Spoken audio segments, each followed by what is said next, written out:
Chapter 5. Now there is at Jerusalem, by the sheep market, a pool, named in Hebrew, Bethesda, where there were 5 porches. In these porches lay a great many disabled people who were blind, infirm, or lame, hoping for people to take pity on them. There was one man among them who had been lame for 38 years. Jesus noticed him in particular, and knew that he had been afflicted for many years. He asked him, "Do you want to be made whole?" The man answered him, "Sir, I would be grateful for any help." Jesus replied to him, "Arise, take up your bedding and go forward." And as soon as Jesus spoke, the man was made whole, and picked up his bedding, and walked. But this happened on the Jewish Sabbath day. The Jews were therefore judgmental and confronted the man who was cured, accusing him, saying, "It is the Sabbath day, it is not lawful for you to carry your bedding." He answered them, "The man who restored me, said to me, 'Pick up your bedding and walk.'" Then the angry Jews said, "Who told you, 'Pick up your bedding and walk'?" But the healed man was unable to identify who healed him because Jesus had walked away and mingled with the festival crowd. Shortly afterwards Jesus met him again in the temple, and said to him, "Remember, you have been healed, but take care to follow God, do not be ungrateful or you will offend God." Those who were following and watching Jesus, for the Jews were on the watch for him when he entered Jerusalem, were told by the man that Jesus was his healer. Then these Jews were even more angry at Jesus, and conspired to kill him because he had violated their traditions about the Sabbath, and they feared he did everything to undermine their authority.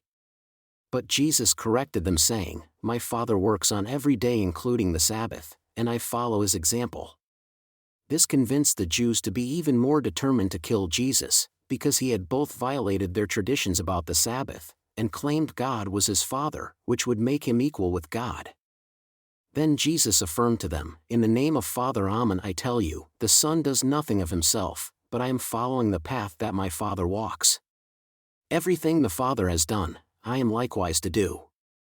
My Father loves his Son, and has revealed to me everything he has done, and I have a work to do for me to finish the path of my Father. You may not believe me, but before the end you will be in awe of what I am sent to do. The Father has attained to the resurrection, and I am sent to do likewise. In this creation the Father has made me the source and judge of the resurrection. You will be required to honor the Son, even as you honor the Father. Anyone who disrespects the Son also disrespects the Father who sent me.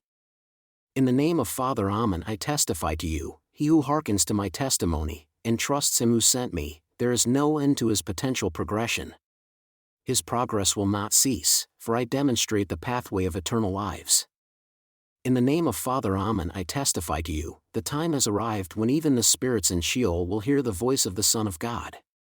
Those who hearken to my testimony shall also progress upward on the pathway. The Father has the power of endless life within himself, and he has empowered the Son to attain this identical state through progression on his pathway. I hold authority to judge mankind because I am Son Amen. Do not doubt this, for the time is fast approaching when the dead will also be taught by my voice. The dead will rise from the grave, first the faithful in the resurrection of the just, and then the faithless in the resurrection of the unjust. Every soul will be judged by Son Amen. Whatever the Father tells me, I accept and teach, and my teachings are all just and true. I take nothing on myself apart from the Father's instruction. I do not pursue my own agenda, but the Father's agenda, for I act under his authority. Therefore I am a witness of the truth, and my witness is true. I am not a lone witness because my Father testifies to those who will listen. My works testify also. But you do not listen to my Father and you condemn my works. Therefore you reject the truth. You asked John, and he was also my witness of the truth. He did not receive his testimony from only a man, but directly from God, and you admit he is a prophet. Therefore you should accept his testimony. I am telling you these things to save you. John was a brilliant light sent from above, and you were willing to hear and acknowledge him for a short while.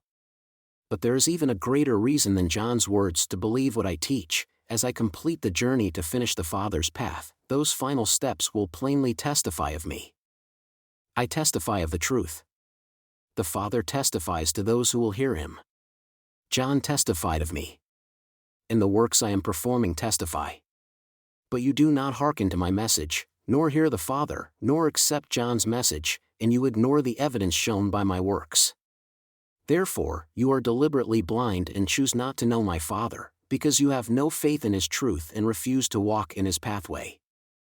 You should carefully review again the Scriptures, for you suppose they can save your soul, but they were written to testify of me. Although I can save your soul, you refuse salvation because you are opposed to me. I am not looking for vain popularity, but offer salvation for your souls. I understand what is in your hearts, and because you do not love God, you do not love truth.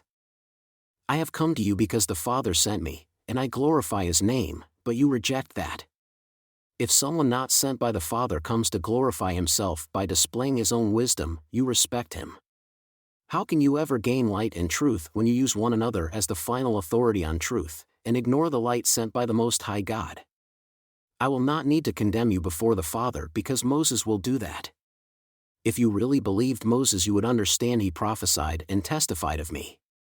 Since you have perverted what Moses wrote, how can you hope to believe me? After these events, Jesus went over the Sea of Galilee, which was renamed the Sea of Tiberias. And a large group followed him because they saw his miracles healing the injured and diseased.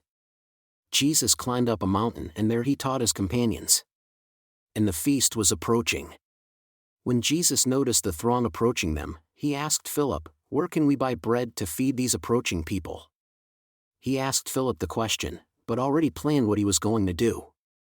Philip answered him, 200 days' wages would not buy enough bread to even give each of them a little.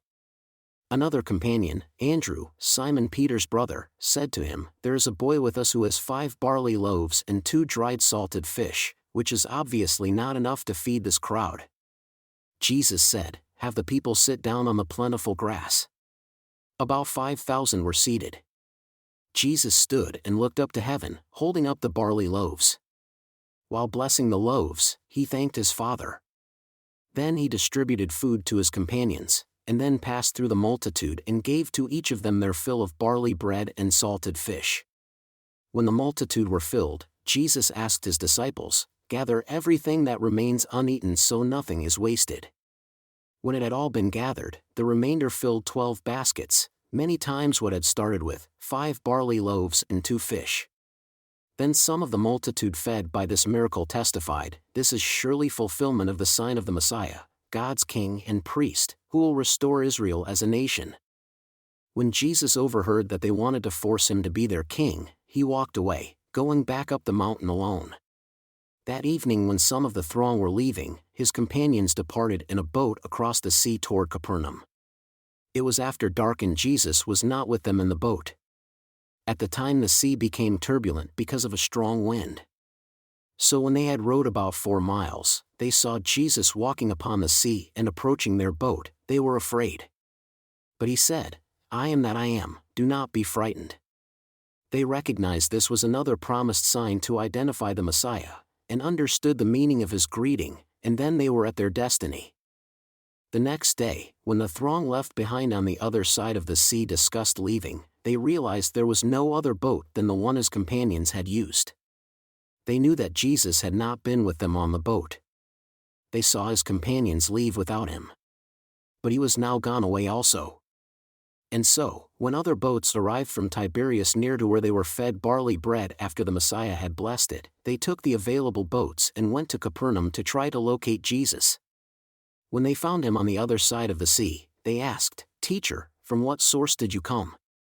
Jesus replied, "In the name of Father Amen I tell you, you follow after me, not because you intend to obey what I teach, nor because you witnessed miracles and believe, but you are slaves to your bellies and want to be fed more barley bread. Do not be preoccupied with food for your bellies, but for food from God, that is, light and truth, leading to endless progression upward. I am Son Amen and can give you sustaining light and truth, for God the Father has declared I am his Son."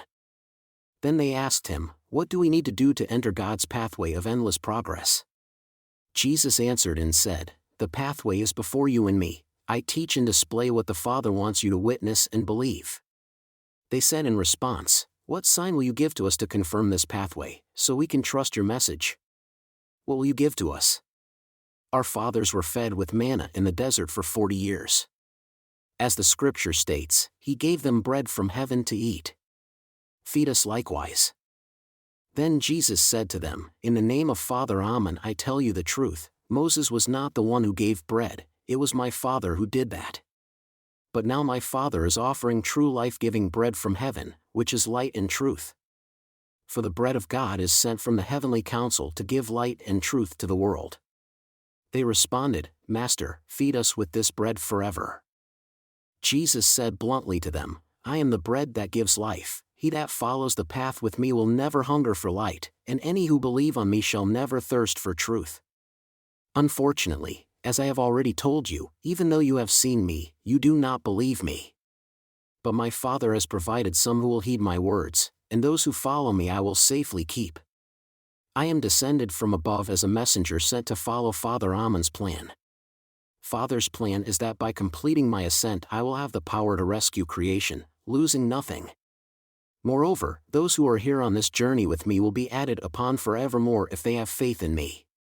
They will rise up to likewise generate endless lives, worlds without end. The Jews loudly objected to his claim of calling himself, I am, and equating himself with God, and because he claimed to be the bread which came down from heaven. And they challenged his teaching, asking the people, Is not this Jesus, the son of Joseph, whose father and mother we know? How can he claim to descend from heaven?